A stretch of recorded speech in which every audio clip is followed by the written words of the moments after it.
From the monday.com offices in New York City, this is The Bottom Line, where top marketing experts discuss the revolution happening in the industry of marketing. Let's get into it.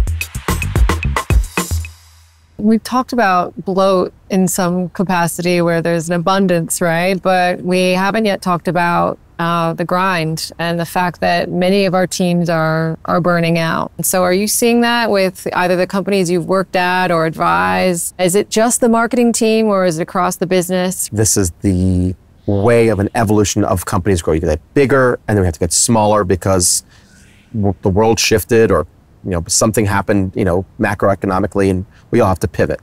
And so I think that the understaffed team is true, but we also were discussing the growth of AI. So these two things have compounded one another.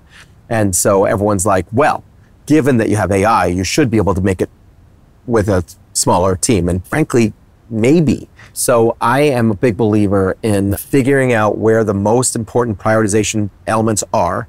Do those things for sure. And the ones that are living on the, we would love that to happen, have to come down the list. And yes, those teams would be less supported and less staffed, but it does give you the ability to make certain you're delivering on the key priorities. But it doesn't make the people feel better that are understaffed. It's a hardship.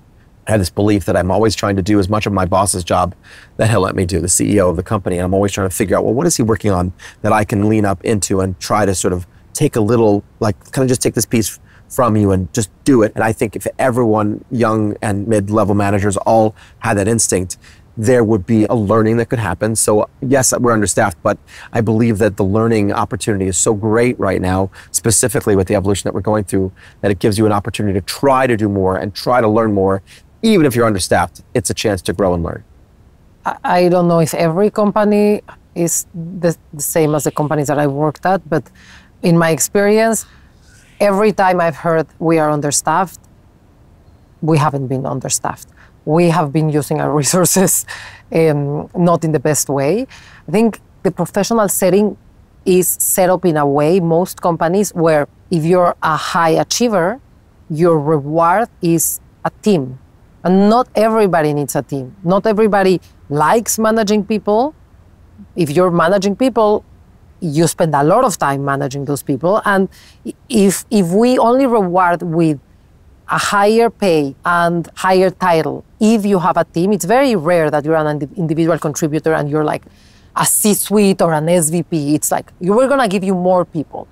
And that is why people that are young, they immediately, the first thing that they ask you when you hire somebody, it's like, what is my path to manage people? Like, that is my goal. And then you start growing the team in a way that it may not be necessary. So I see two extremes. One, it's people feel like they're understaffed because they have to spend a lot of time doing things that there may be other ways that we can do it with less people. But then on the other hand, all the CEOs are watching influencers on TikTok saying, I just built a company with 40 agents and 0 marketing team. And I think it's something in between. Both are good for illustration purposes, but not reality. The reality is somewhere in the middle of we need smaller teams, we need higher accountability, we need to push down decision-making to junior people for certain things, and that will allow people to spend time on the things that really, really matter and really move the business. I think the most interesting thing about this is that a majority of marketers say that their teams are sufficiently staffed, presumably. And I also feel like the question is misplaced in the current world. Whether or not you're staffed adequately is immaterial. It's whether you're resourced appropriately, because increasingly your colleagues will be digital colleagues. They will not be human beings.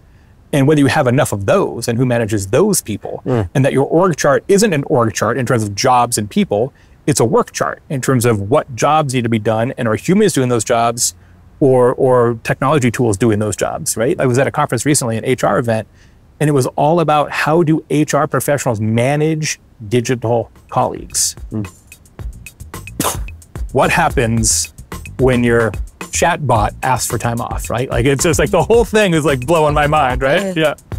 Get unplugged. I love that. What about cookies? Love. Love and miss. Yeah, right. Love and miss. Love and miss. So yeah, I guess I could reframe that as the cookie apocalypse. How do you feel about that? Overrated and didn't happen.